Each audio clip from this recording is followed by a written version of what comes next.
नांदणी superfast news. घटना तुमची, बातमी आमची.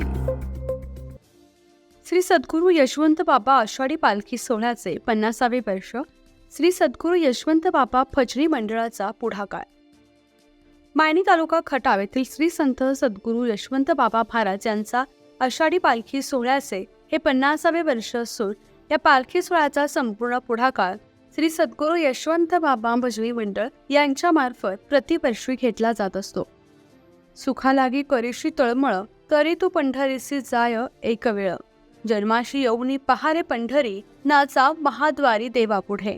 श्री सद्गुरू यशवंत बाबा भजनी मंडळाकडून गेली 50 वर्षे हा आषाढी पालखी सोहळा पार पडला जात आहे.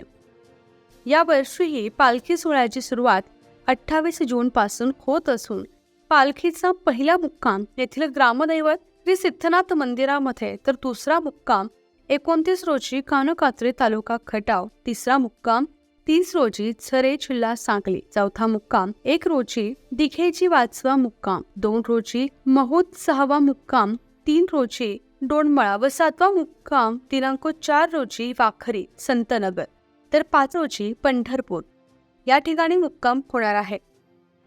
आषाढी पालखी सोहळ्यामध्ये विनेकरी हरिभक्त परायण भानुदास शिंदे, चोपदार हरिभक्त परायण बबन शिंदे व हरिभक्त परायण लक्ष्मण धुमाळ म्हणून काम पाहणार आहेत. तरी दिनांक 4 रोजी सायंकाळी 4 वाजता वाखरी संतनगर येथे मायनीतील सर्व डॉक्टरांचे वैद्यकीय पथक वारकऱ्यांची आरोग्य तपासणी करण्यात येणार आहे.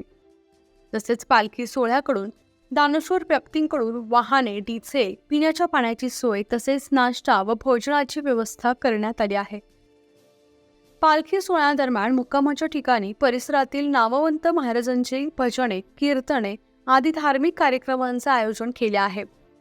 बुधवार दिनांक 9/7/2025 रोजी सायंकाळी 4 वाजता मायणी येथे आगमन व भव्य दिव्य रथ मिरवणूक सोहळा होणार आहे. तसेच दिनांक 10/7/2025 रोजी गुरु पौर्णिमा निमित्त सकाळी 9 वाजता हरिभक्त परायण विजय शिंदे महाराज मायणी यांचे काल्याचे कीर्तन यशवंत बाबा मंदिरात होईल. तसेच पालखी सोहळ्यामध्ये सहभागी होऊ इच्छुकांनी भजनी मंडळातील पदाधिकारी व सदस्यांना संपर्क साधण्याचे आवाहन केले आहे. प्रतिनिधी शिल्पा कुंभार. आपल्या हक्काचं रोखठोक भूमिका मांडणारं आपलं न्यूज चॅनल नांदणी सुपरफास्ट न्यूज. घटना तुमची, बातमी आमची.